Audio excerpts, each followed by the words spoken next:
storm. Take me in your lifeboat, oh, take me in your lifeboat. It will bear the spirit home.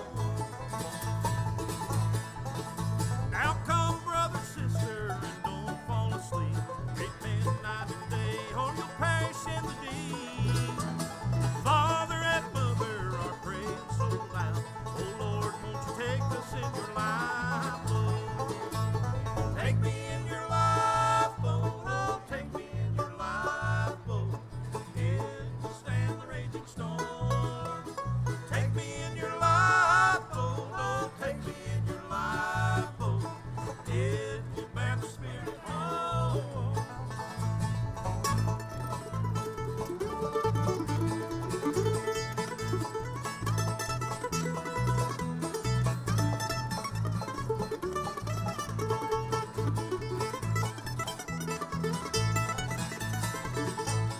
Oh, the clouds are so heavy, the wind is so loud.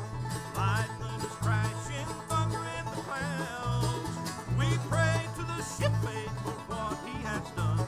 He took the 9 sailor in their lifeboat. Take me in your lifeboat, oh, take me in your lifeboat. It will stand the raging storm. Take me in your lifeboat, oh, take me in your lifeboat. It will bear the spirit home.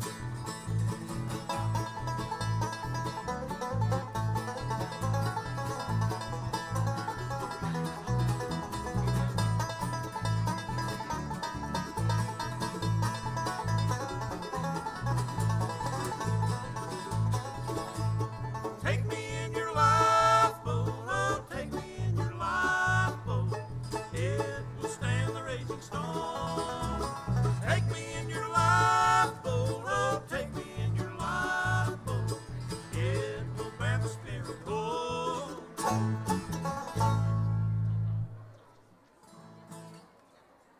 That home far away? Good afternoon, everyone, and welcome to Yellow Banks. We're so glad you're here. If you want to go ahead and grab a seat, we're going to get started in just a few moments. Thank you.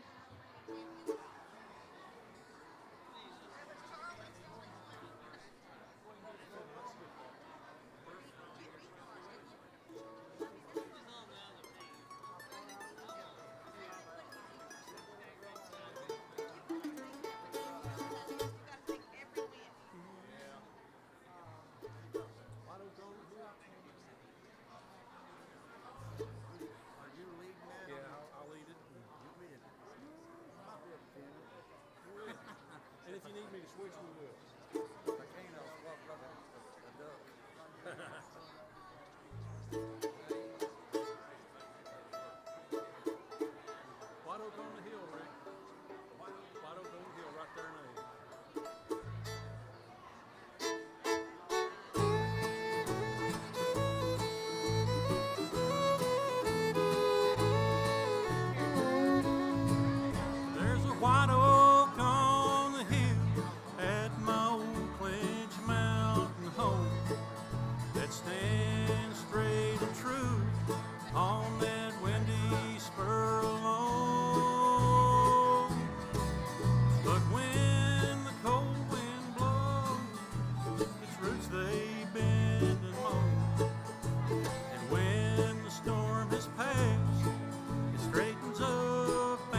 Well, good afternoon. My name is Matt Robinson. I'm a pastor at Southeast Christian Church and serve on our ARC team. And it's truly an honor and a blessing to be here with everyone today. So if you would you bow your head with me? Father, if we have anything good in our life, we just say thank you because we know it came from you. We're thankful that you're a God that doesn't sit disconnected with a high list of demands. You're the God that came down, entered into this world, lived as a person to pursue and to be able to really know what it's like to sit in whatever struggles that we have as humanity. Father, we come today to celebrate the goodness and the opportunity, the privilege it is to sit and see the very beginning of a place that's going to love, challenge, and change the lives of countless people that you love on a level that none of us can understand. Father, let this day today be a joy. Let it be a high point. Let it be a catalyst, Father, for the work that you're going to do in the lives of the people in this community and in the lives of the children of those people in the community after they come. We thank you most for Jesus. Amen.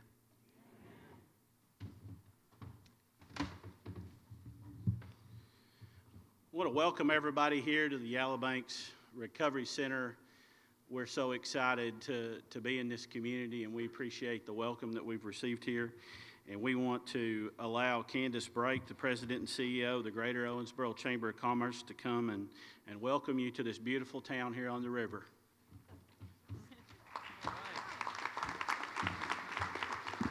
Good afternoon, everyone. It's so good to see everyone here today. We want to officially welcome Yellow Banks and ARC to the Greater Owensboro Chamber of Commerce. All you chamber members, welcome. We have right at 1,000 members, and you'll see our community is speckled not just with great businesses and corporations and 85% small businesses, but we have a great number too of nonprofits. And we all know this about ourselves. Owensboro is that community. When there's adversity, we come together and we figure out how to make our way through it together, right?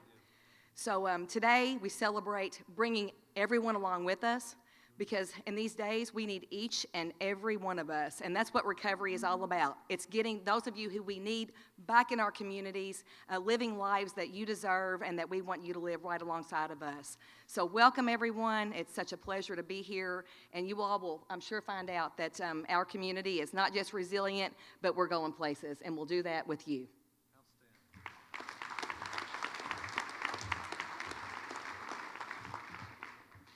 We want to welcome up next our administrator here at Yellow Banks, Sarah Adkins.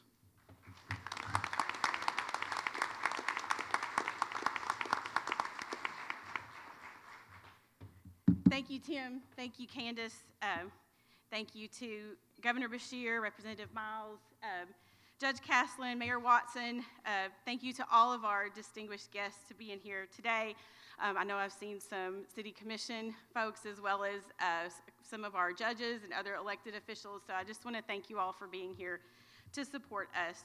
On behalf of the staff and the clients at Addiction Recovery Care's Yellow Banks Recovery Center, I welcome all of you to our new home. Today is a day to celebrate our renovation and renewal. Physically, this property has undergone a transformation. Spiritually, it has a new hope. So thank you for joining us to celebrate this special occasion. We are honored to serve Owensboro, Davis County, as well as all of Western Kentucky and beyond. Thank you.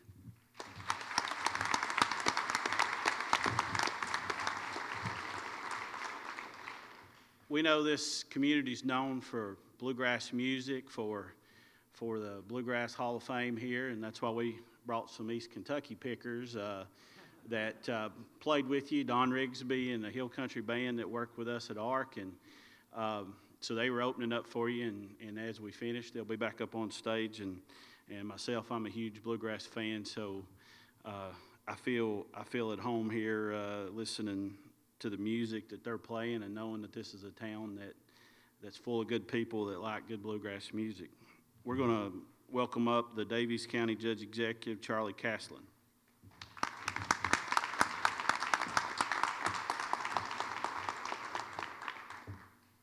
It's an honor to be asked to say a few words at this auspicious occasion as we welcome our new guests to our community and the work that you all will be doing in our community. Addiction knows no boundaries. Every one of us here has been touched by it in some way or another. And what I've learned over the years, I've served on the board of St. Benedict's and also before that Bulware for several years, probably 20 years total. And one thing that I've learned, and not everybody that's been homeless has been an addict, but the reality is many people who have come through those doors have had addiction problems.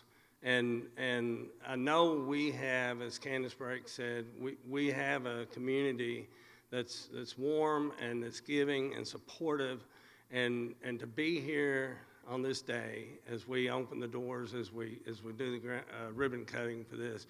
And I was a part of a group that John Wilson back here, I was invited to attend, I don't know, maybe 18 months ago when they were first laying the groundwork for today. And I was excited with what I heard then, and I'm excited about what this can mean to our community.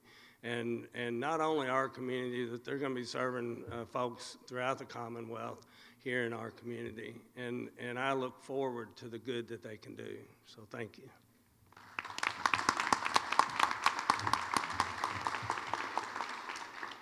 You know, Kentucky historically may have been ground zero of the opioid epidemic, but make no mistake, we're also ground zero of the national solution.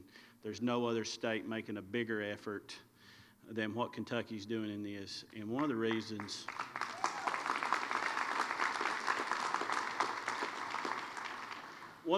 is whether you're Republican or Democrat in our state, our leaders have put politics aside when it comes to this issue because it's too important for our neighbors to get the help they need. And so whether it's the legislature or the governor's office, they've been working hand in hand on this issue. And so glad to bring up a member of the House Majority Caucus, the caucus chair, state representative from right here, Representative Suzanne Miles.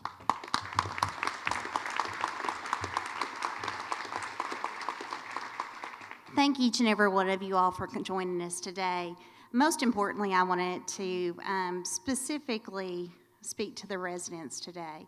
Those of you all that Owensboro is your home, and this is going to be an opportunity for you to have access to a better place for you and your families. We appreciate that. If this is not your home, we want to welcome you to Owensboro.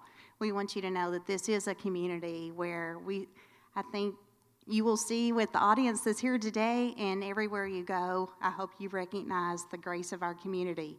Sometimes life takes detours, and we see that every day as legislators. We see it in all walks of life. But most importantly, we want you to understand the grace of this community. We welcome you. We want to make sure that we do everything we can to make you be the best citizen, the best parent, the best daughter, the best granddaughter, whatever it may be. We welcome you to our community. So on behalf of Senator Boswell, Representative DJ Johnson, and Representative Scott Lewis, thank you so much for having us here with you. And please let us know how we can be of service to you all to help you. So thank you.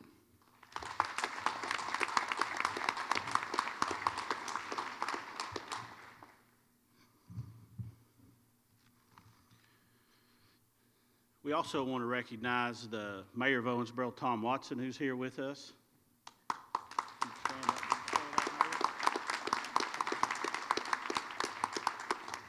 State Senator Gary Boswell that's here with us. If you won't mind standing up and saying hello.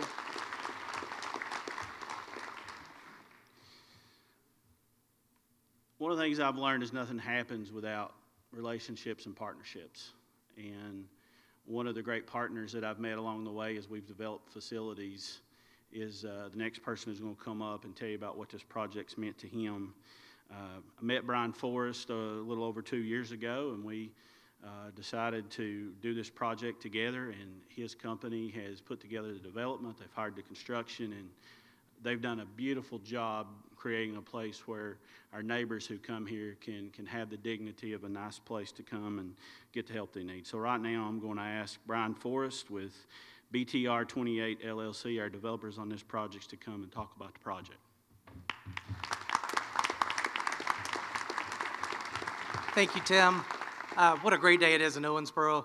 And to think about 2.5 years ago was the first time I was in this facility, and there was a swimming pool here that was empty, and just a lot of overgrown stuff in here. So it's so exciting to see what this has turned out. And we couldn't have gotten here without the help of a lot of people, and I'd like to mention a few people here. First, when I was here, it was around June of 21. When I left here, I looked up the mayor's office and found where they're located, and I just drove over there and walked right in and was able to meet Mayor Watson here. So I already liked the town at that time. I was like, wow, this is going to be a fun project.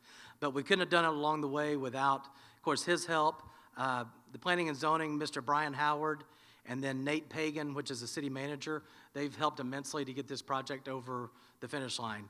I'd like to kind of back up a little bit. Mr. Alan Cheeks here also, he helped me get the relationship with ARC, and we went to Louisa. He's found some sites, and we've started developing those sites, so he's done an excellent job with that.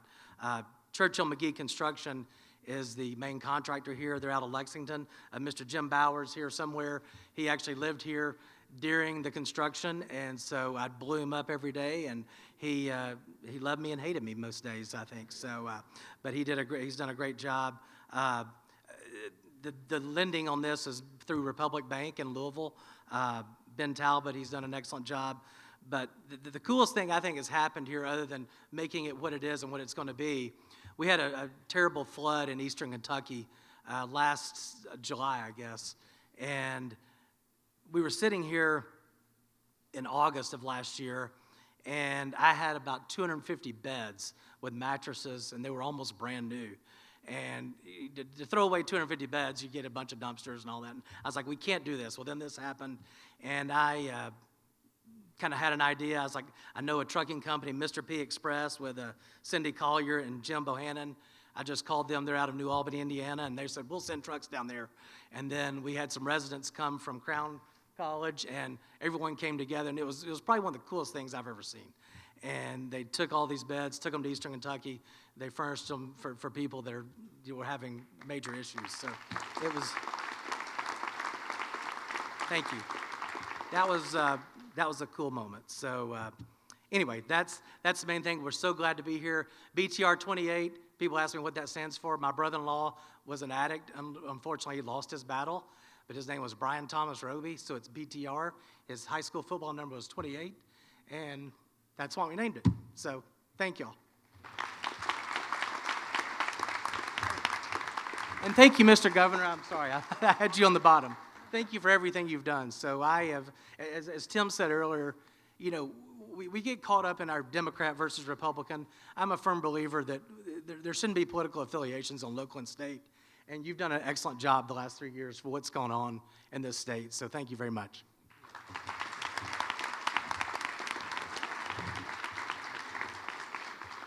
Appreciate Brian and his family for being here with us today and allowing hope to come out of their personal loss. And I think that there's healing when we have loss, that we look for hope. And so we appreciate you all being here today with us.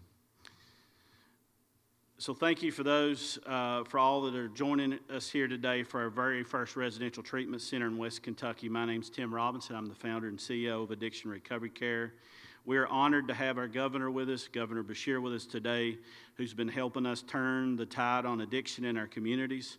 Governor Beshear is a true champion for the recovery community and for the many Kentuckians who are struggling with substance use, and we are so grateful for his support. And I'd be remiss to also mention that the senior advisor to the governor, Rocky Atkins, is here with us. He was at our very first opening back in 2010. And so now for some 13 years, Rocky's been coming and helping us open these centers. We appreciate your friendship, and we appreciate what you're doing for Kentucky.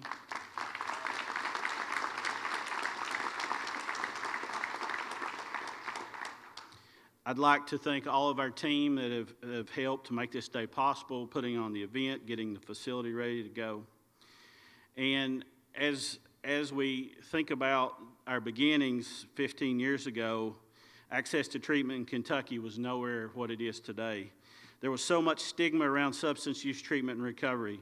It was hard to find beds, and when you did, you could end up on a wait list sometimes that we all know, possibly from your own experience, that when a loved one needs help, they need help. And now today, because a lot of the things that's happened, especially these last 4 years, we literally have treatment in demand in our state.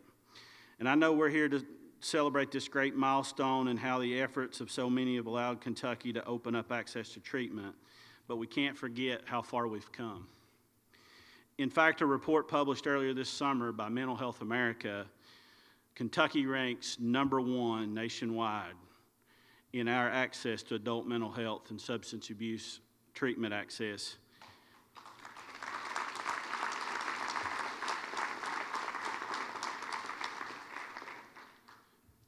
And that's just 4 years ago. 3.5 years ago, we were number 32, and now we're #1.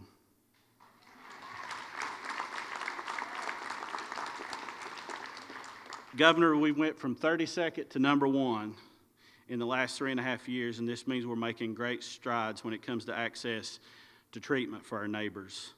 And at ARC, we're proud to be a part of the solution, and we're proud of our elected officials like our Governor, Bashir, our 2nd District Congressman, Brett Guthrie, who's been a great leader at this on the national level, and all the folks that we've had champion our efforts in Frankfort and D.C. Over the last 3.5 years, ARC has added over 1,000 new beds in 11 residential programs and 5 new outpatient facilities across the state. Once fully operational later this year, we'll be able to serve up to 300 clients here at Yellow Banks.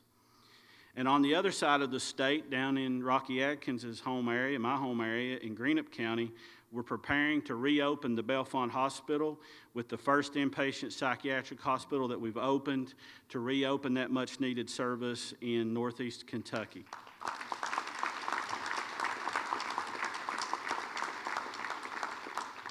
Once this is open and Bellefonte Hospital opens, it means that over the last 3.5, soon be 4 years, we've opened 1,500 beds in our state and created over 700 new jobs.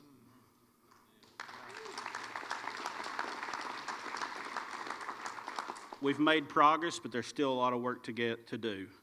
There's still a lot of people who are living in addiction. They're suffering. They feel hopeless.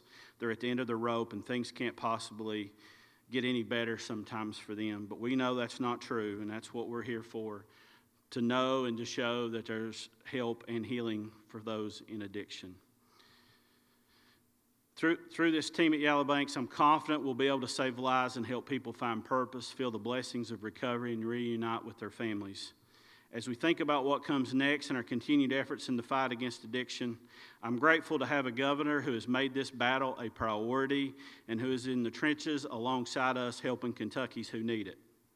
We are a Christian faith-based organization, and he supported our mission, our faith-based mission, without hesitation. And it's no surprise for someone who is a longtime deacon at his church and the grandson of a West Kentucky Baptist preacher. He understands that not only do we need access to treatment, but a good job is good medicine. We've worked with his administration through the State Department of Voc Rehab, probably one of the leading efforts in the nation through the state Voc Rehab program. We've trained hundreds of folks today in our job training programs to be welders. Just down the road in Springfield, Kentucky now, 30 ARC graduates now are making car parts for a Toyota subsidiary that once was stuck in addiction, and because of the support of State Voc Rehab now, they're working every day. We've already had our first 6-figure earner graduate from there.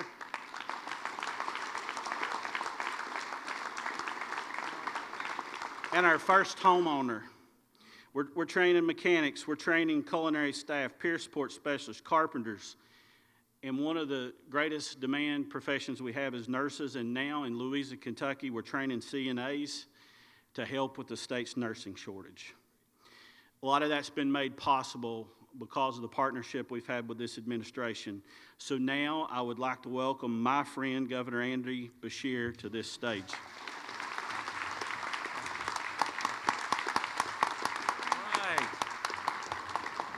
Wow. Today is a good day for Owensboro. It is a good day because residents of Owensboro or the surrounding region that really need help can get it right here from one of the best providers.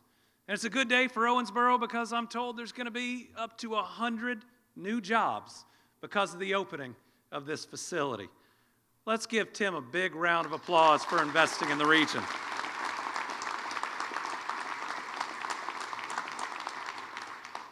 I want to start by saying thank you. There are so many people in this room doing God's work that get up every day to fight for the lives of people that maybe they just recently met. We have peer support specialists that are here that go back into their own trauma that they might have otherwise left behind just to help that next person who needs it. So many people in this room are the living embodiment that there is hope beyond addiction, that recovery is real, and that there is a better world in front of people. So I'd like to take a moment and thank everybody that's going to work in this facility or who otherwise help us to beat addiction each and every day.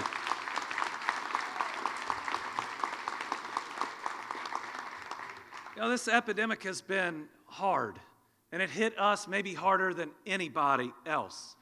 It spares no one. All of us have lost not just one person, but multiple people we love and care about, and sitting here right now can probably picture that last person that we have lost in our mind. It tears families apart and heartbreakingly takes lives of people's kids, people's parents, people's aunts and uncles, cousins, friends. It has truly torn at the fabric of our very society. But I want to say to everybody, either in recovery or seeking active treatment right now, we are proud of you. We are so proud of you.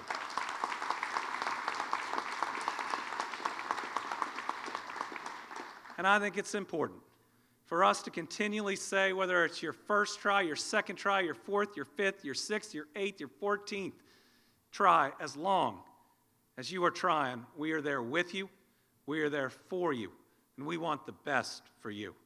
It's groups like this that help put people's souls and lives back together, help get people back with their families and their kids, get people in good jobs. I want to know the training for that six-figure job, too. I mean, it's truly rebuilding individuals, but it's also rebuilding our state. You saw how hard we were hit. These companies, these opioid manufacturers and distributors, what they did to us is worse than wrong. I mean, they sent tens of thousands of pills into our counties for every man, woman, and child that lived there. They absolutely knew what they were doing, and they pretended it wasn't addictive. They knew better. And look at the devastation that it's caused. So when I was Attorney General, I sued more opioid companies than any other AG in the country.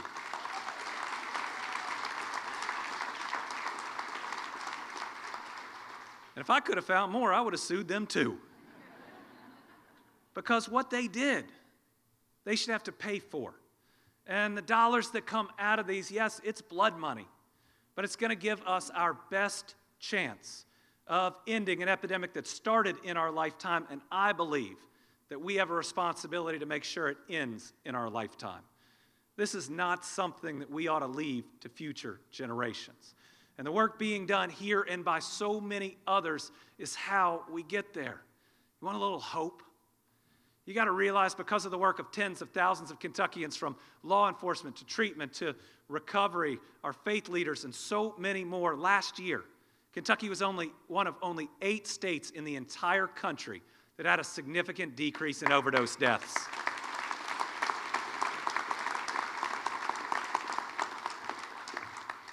And it took a long time to start turning around that trend. But it's everybody that's willing to get in the trenches and to fight for the inches that become the feet, that become the yards, that become the miles of progress. It's every individual in this field doing everything they can. Listen, it's this community showing up today to embrace this facility. It's not too long ago that we might be at an announcement for something like this that some people say, not in my neighborhood or not in my town. Today, we're seeing downtowns shut down for a couple hours to welcome new facilities. We're seeing all these leaders up here, Democrats, Republicans, it doesn't matter because addiction doesn't care. It'll kill you no matter what. We're seeing people truly come together and do what we do as Kentuckians. We open our hearts and our homes, our own lives to our fellow Kentuckians in need. And Tim, you are joining a really special place here in Western Kentucky. Western Kentucky is where my entire family is from. The town of Dawson Springs isn't too far from here. And let me tell you, when an F4 tornado stayed on the ground more than 200 miles, killed 81 children of God, knocked out 70% of my dad's hometown, 70% of every structure gone. When I was struggling, standing in that town that I knew so well, looking around, so many people in this room and from this community were standing there with me. They were there because this is their area. These are Western Kentuckians, and they have helped rebuild in such a special way.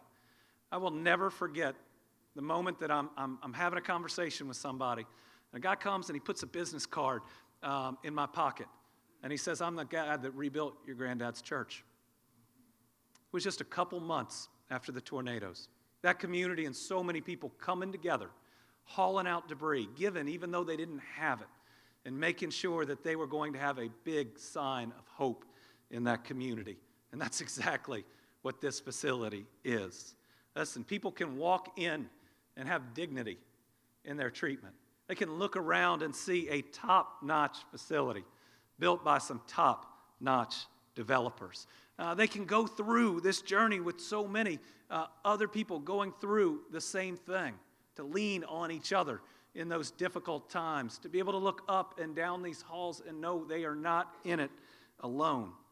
And I want you to know that both the General Assembly and the executive branch are going to continue to push out the type of policies that we need to continue this battle. You know, as governor, I've gotten to announce hundreds of millions of dollars for prevention, for treatment, to try to make sure we don't lose another Kentuckian. It's through our Kentucky Opioid Response Effort, or CORE, over $200 million have gone to this type of care, and now over 26,000 Kentuckians have gotten help through those dollars.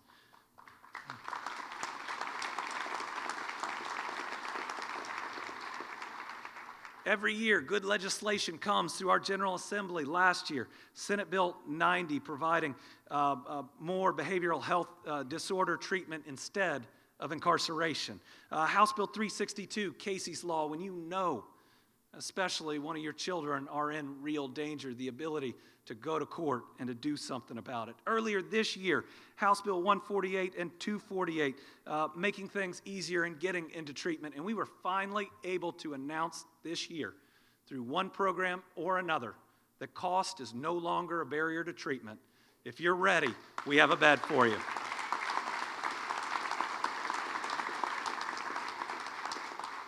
Through Tim's help and others, just since I became governor, we have increased our treatment beds by 50%. As we sit here today, Tim and I believe that we have more treatment beds per capita than any other state. We're still trying to prove that, but we are proud of the work that's going on. There's new emphasis on recovery housing and the need for it, launching a new tool for someone to get on the internet and find one in their community, and more resources to help people ultimately open those facilities. We've done more on the transportation side, trying to find every single area where if we can just provide a little more help, we can get somebody's life back on track. And yes, we're providing more treatment inside our jails and our prisons than ever before. And you know what that's led to? The lowest recidivism rate in the history of the Commonwealth of Kentucky last year.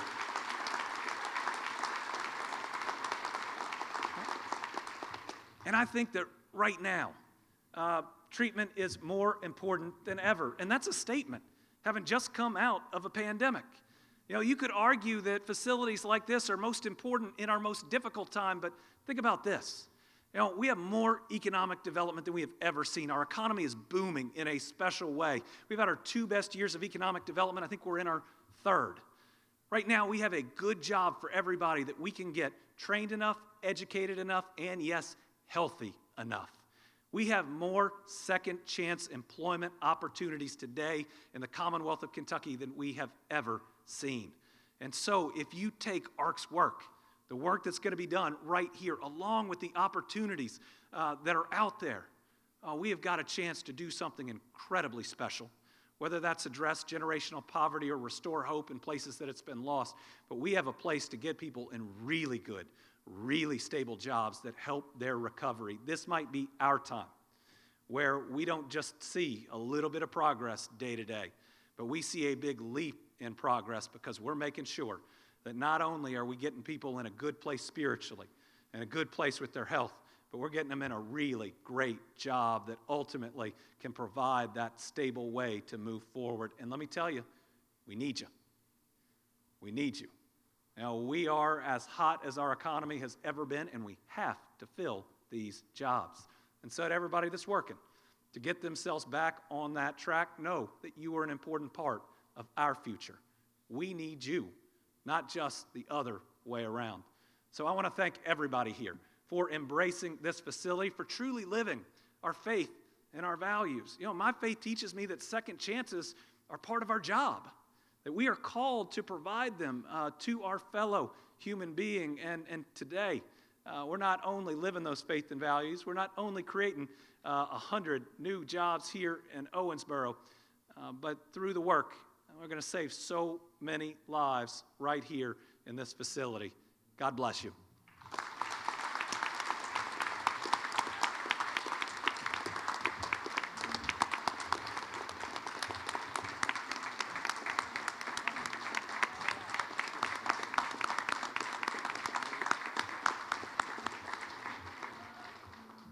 If everyone would just stay seated for just a second, let our podium guests go on out for the ribbon cutting. They're going to make their way to the right here, and we're going to be doing a ribbon cutting. As soon as our podium guests get down to the hall, we invite everybody else to come out front for the ribbon cutting of this beautiful facility. After that, we'll have refreshments and bluegrass music here in the atrium. Thanks to everybody for coming out, and we hope you can stay around and fellowship with us. Tim, very nice. You said you introduced yourself to me, but I don't remember.